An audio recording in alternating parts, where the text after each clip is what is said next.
Now, a word about animals on the Mark Thompson Show.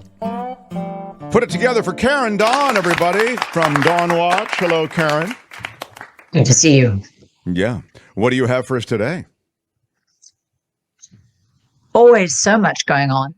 But what finally made international news today, after making a lot of news in Georgia, was a plan to build a laboratory where they will breed about 30,000 macaque monkeys to be used in experiments for new drugs, etc. And the folks in Bainbridge, Georgia, aren't very pleased about this. And it's been in the Atlanta Journal-Constitution a few times, and today, as you saw, Mark, it's also in the Daily Mail in was it the Mail? I think it was in the UK, but it's starting to make the rounds, given that these people are protesting pretty hard. And I called my book "Thanking the Monkey," which of course is a playful title, but was actually based on a section of the book that deals specifically with primate experimentation. And we can chat about that, I hope. But what the resistance to this lab being built is based on is how it's going to affect the neighbors. And last week we talked about the Netflix series, You Are What You Eat, which I had only watched one of the episodes, and then I went on to watch the others. And there's a particularly strong section in that show where they talk with people in the towns where the pig facilities are built. And these are the people who are getting excrement sprayed all over them, and they can't put their washing out on the line without factory farm excrement floating and making it stink. And we've kind of got a similar situation here where nobody wants a facility which is going to house 30,000 monkeys in their town. So I haven't actually gone and looked up and examined Bainbridge, but I'm assuming it doesn't look a whole lot like Montecito. And so it's so vilely unfair that these people have to put up with this. And thank heavens they're not just taking it, because they have learned from the folks who've been affected by factory farms and places like that, that it is not fun to have 30,000 animals right there on your property. And these are animals who are going to be subjected to horrendous diseases. And the chances that none of them will ever escape. Somebody mentions in the article, if there's a tornado, of course they're going to have escapees. Of course this is dangerous for the people who live nearby. And of course it's going to affect their property values.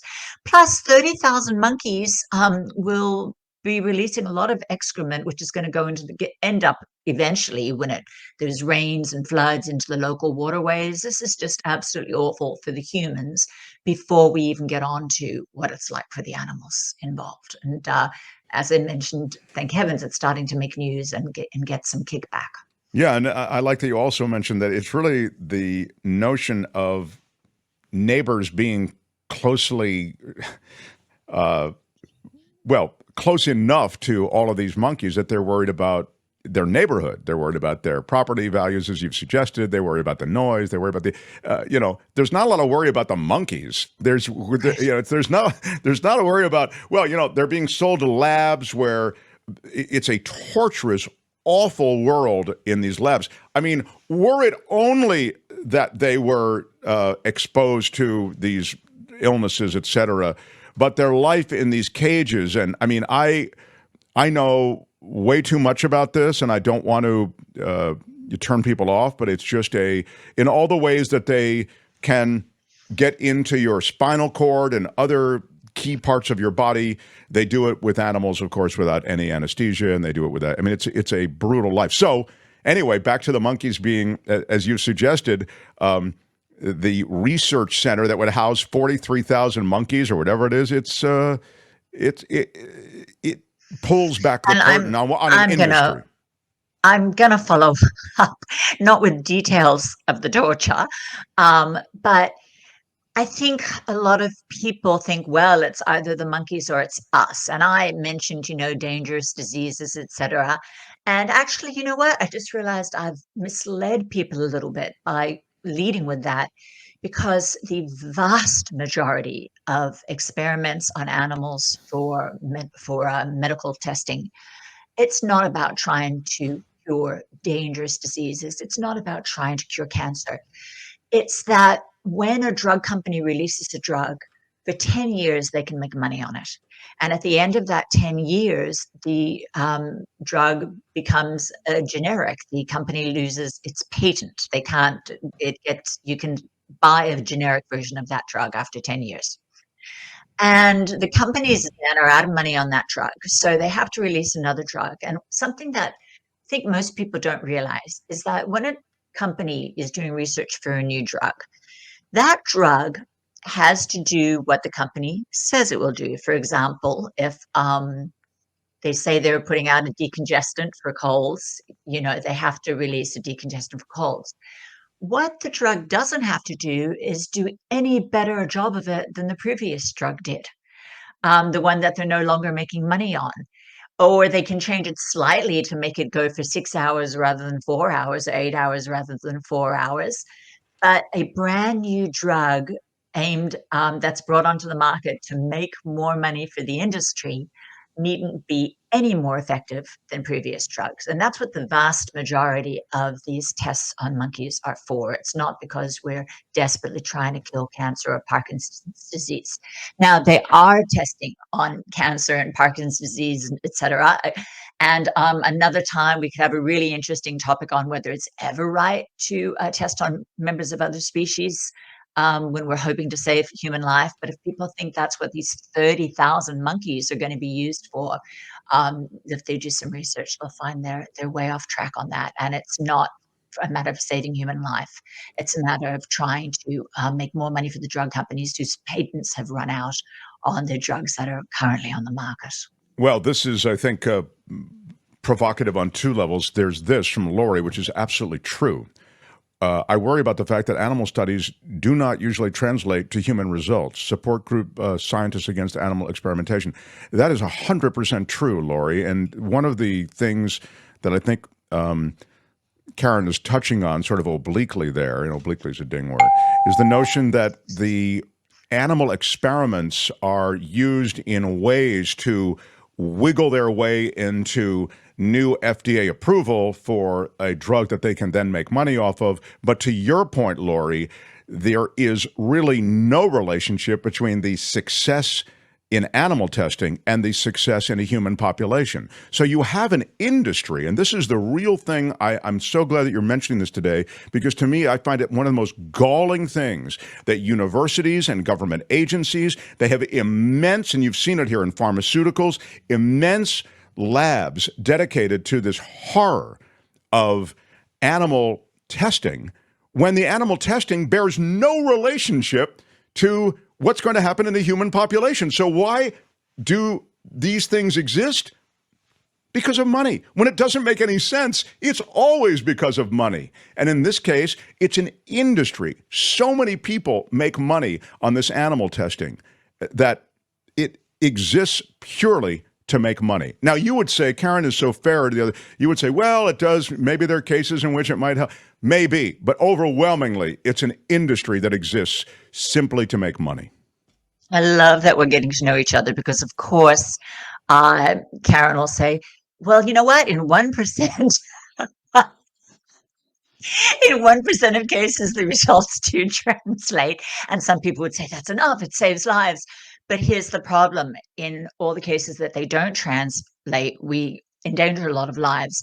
We are so lucky that we have penicillin, because penicillin was not tested on, I think it's guinea pigs. And, when I wrote Thanking the Monkey, I had all this at the top of my brain, but it's one of the very common animals that penicillin kills, just like chocolate kills dogs. So thank heavens we didn't test penicillin on, I think it was guinea pigs, it might have been rabbits, it's one of them. But yeah, it's a crapshoot. And it's also not all about trying to save lives. It's about getting us more nasal decongestant that Sure. the patent hasn't run out on yet. I mean, why not use mice? It was suggested. I mean, Gordon saying, I mean, they do use mice. They do use mice. They use dogs. They use beagles because beagles are particularly docile. So they like that they won't have to fight with them to launch, to put them in the cage and to jam these big steel rods. Dude, what happens in those labs is unspeakably awful. And if it's successful 1% of the time, sorry, it's a horror. I just so anyway. And it's just, I honestly, I'd love to have a talk one time about if it's about saving lives, is that okay? But it's mostly not.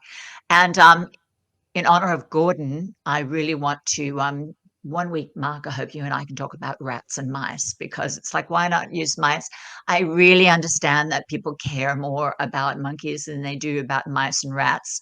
But mice and rats are not any less intelligent than, say, dogs. And we don't say, why not use dogs, which they do use as well.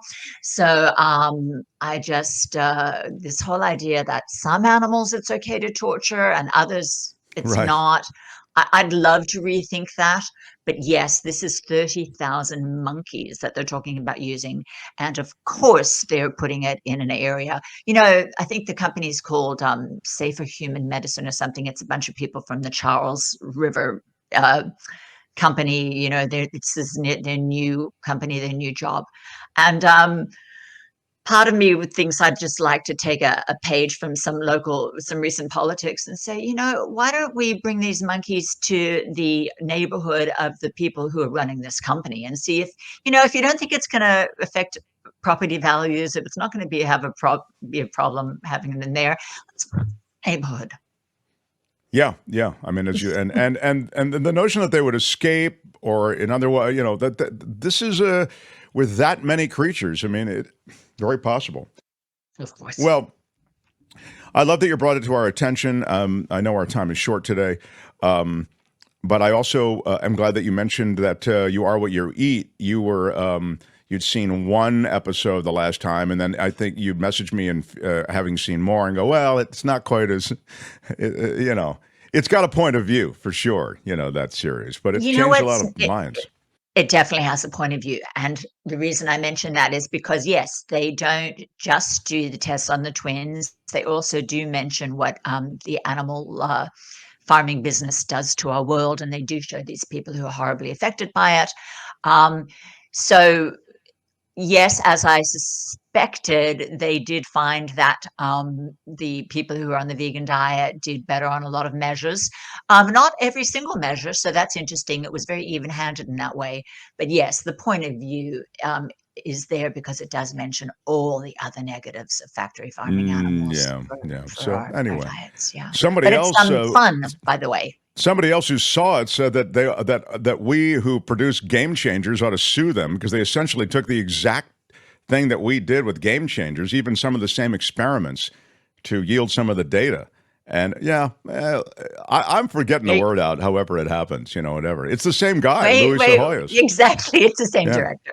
Yeah. So I mean, it's the same folks. Yeah. So I guess they had a formula that worked. Right. He wants to do part deux. It's fine. He can do it. Karen, love visiting with you. Thank you, and I look forward to next week. Thanks, Karen Dawn. Join the flock. Again next time for A Word About Animals on The Mark Thompson Show. Hi, it's Mark, and I thought that was great. Hit the notification bell. You'll know whenever there's a new video being dropped, and please subscribe to our channel to help us save the universe.